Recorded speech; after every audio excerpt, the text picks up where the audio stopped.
Triple crochet එකක් කරන්න කියලා දෙන්න හදන්නේ. අපි knot එක දාගන්නවා. knot එක දාගෙන chain ටිකක් ගොතා ගන්නවා.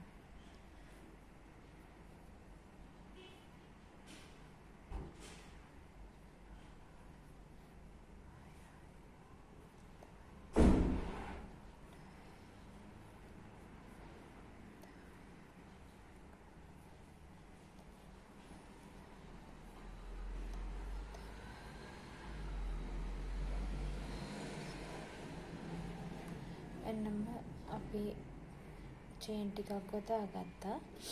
ට්‍රිපල් ක්‍රොෂේ එකක් කරනකොට අපි මේ කට්ට වටේ නූල දෙපාරක් පටලව ගන්න ඕන. පටලවගෙන පළවෙනි chain එක අතහැර දෙවෙනි chain එක අතහැර තුන්වෙනි chain එක අතහැරලා හතරවෙනි chain එකට තමයි කටුව දාන්නේ. මෙන්න මෙහෙම හතරවෙනි chain එක ඇතුලෙන් දැම්මා. එළියට ඇදලා ගත්තා. දැන් මේකේ කට්ට වටේ තියෙන්න ඕන පැටලිලි 1 2 3 4.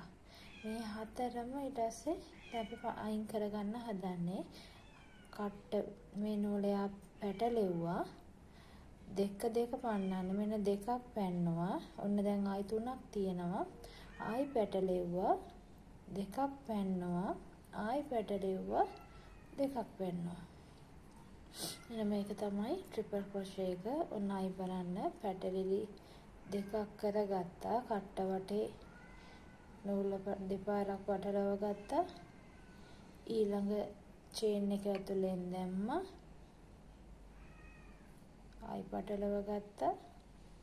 දෙකක් පැන්නවා. ආයි පටලව ගත්තා. දෙකක් පැන්නවා. ආයි පටලව ගත්තා. දෙකක් පැන්නවා.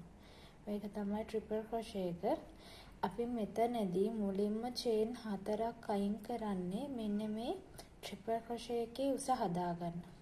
ට්‍රිපල් ක්‍රොෂේ එකේ උස එන්නේ මෙන්න මේ අපි මේව කරලා මේ අයින් කරන chain 4. අපි ඊළඟ ආපහු එකක් කරනවා. දෙපාරක් පැටලෙව්වා. ඊට පස්සේ මේ chain එක ඇතුලෙන් දැම්මා. ආයි පැටලෙව්වා. දෙකක් පැන්නවා. ආයි පැටලෙව්වා. දෙකක් පැන්නවා. ආයි පැටලෙව්වා. දෙකක් පැන්නවා. 3 පාරක් මේක පන්නන්න තියෙන එක තමයි ට්‍රිපල් ක්‍රොෂේ කියන්නේ. මේ ක්‍රොෂේ 3ක් තියෙනවා. මෙතන 3ක් තියෙනවා. ඒකයි ඒ ට්‍රිපල් ක්‍රොෂේ කියන්නේ. ඔන්න බලන්න ආයි ඊළඟ chain එක ඇතුලෙන් දැම්මා. පටලවලා ගත්තා. දෙකක් පැන්නවා. ආයි දෙකක් පැන්නවා. ආයි දෙකක් පැන්නවා. 1 2 පාරක් පටලව ගත්තා. chain එක ඇතුලෙන් දැම්මා. එළියට ඇදලා ගත්තා. දෙකක් පැන්නවා. ආයි පැටලෙව්වා. දෙකක් පැන්නවා. ආයි පැටලෙව්වා. දෙකක් පැන්නවා. මෙන්න මෙහෙම උස ගෙතුමක් තමයි ට්‍රිපල් ක්‍රොෂේ එකේදී එන්නේ.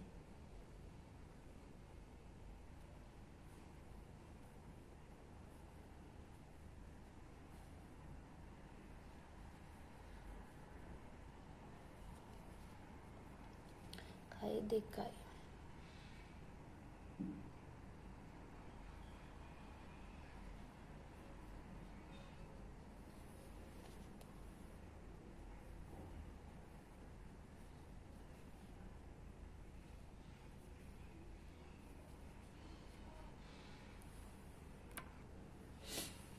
හරි මං chain සියල්ලම ගොතාගෙන ඉවරයි. මේ chain සියල්ලම මේ ගෙතුම කරගෙන අවසන්. ඔන්න ඊළඟට අපි මේක ඉදිරියට ගොතාගෙන යනවා. එහෙම කරන්නේ මේ අවසාන chain එක දක්වාම ගෙතුවට පස්සේ මෙතෙන්ට දාන්න ඕන chain 4ක්. 1 2 3 4. මං කලිනුත් කිව්වනේ chain මෙතන ගොතන්නේ අපි මුලදීත් මෙතන chain 4ක් ගත ඇරියේ ගෙතුමේ උස ගන්න. ඒ වගේම තමයි දැන් මේ ගෙතුමටත් උසක් හදාගෙන ඉපේ අපි මේක යන්නේ.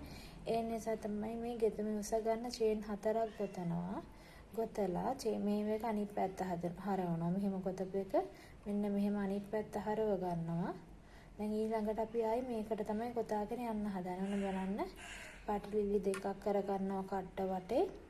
ඊළඟට මෙන්න මෙතන තියෙන පළවෙනිම චේන් එක ළඟම තියෙන පළවෙනිම සිදුරෙන් කට්ට ඇතුල් කරලා නූල ඇදලා ගන්නවා. ඊට පස්සේ මේක ඇදලා ගත්තාම ගොඩ උසට අදින්න එපා. පොඩ්ඩක් ඇද්දාම ඇති. මොකද අපි මේවා තුන් පාරම මේක පන්නන්න අවශ්‍ය නිසා මේ චේන් හතරටම මේක පන්නන්න අවශ්‍ය නිසා ඔන්න බලන්න අපි දෙකක් පැන්නවා. හරි ටිකක් උසාවා.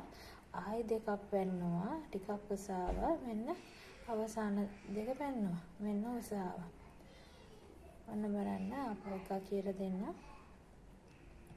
ඊළඟට දාන්න මේකේ හැම වෙලාවෙම මේ දාන්නේ මෙන්න මේ උඩම තියෙන සිදුරු වලින්. ඔයාලට මේ සිදුරු පේනවනේ. දන්නේ සිදුරු වලින් තමයි දාන්නේ. ඔන්න ඊළඟ සිදුර මෙතන තියෙන්නේ. ඔන්න ඒකෙන් දානවා. සිදුරකින් දානකොට මෙන්න මෙහෙම මේ පැත්ත හැරිලා බලවුවහම මෙන්න මේ චේන් ටිකක් වෙන මේ චේන් හරහා තමයි මේ කට්ට ඇතුල් කරලා තියෙන්නේ. ඊළඟට පටලවලා ගත්තා. ආපහු නූල පැටලෙව්වා. දෙකක් පැන්නවා. ආපහු නූල පැටලෙව්වා. දෙකක් පැන්නවා. දෙකක් පන්නලා එන්න මෙහෙමයි. ඒකෙත් මෙන්න ඔය ආකාරයට මෙතන ඉඳලා මේ කෙරවලටම එන්න ඕන.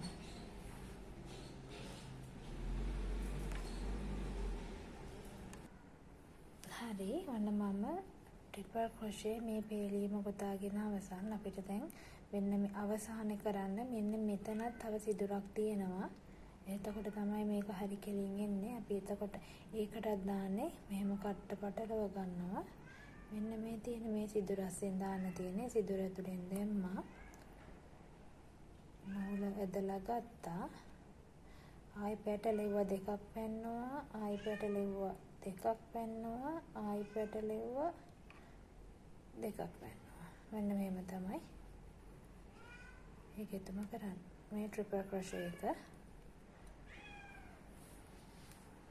වලට පේනවා ඇති. අනිත් ගෙතුම වලට වැඩිය මේ ගෙතුම ගොඩක් පළලයි.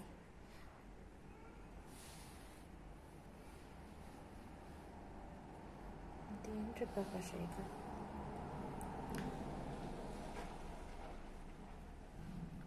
අපි ඊළඟට මැජික් රින් එකකින් හමු වෙමු. ඊළඟ වීඩියෝ එක මැජික් රින් එක ගැන කියලා දෙනවා. දැනට අපි ගෙතුම් පාඩම් 6ක් ඉවරයි. ඊළඟ එක මැජික් රින් එක. Thank you.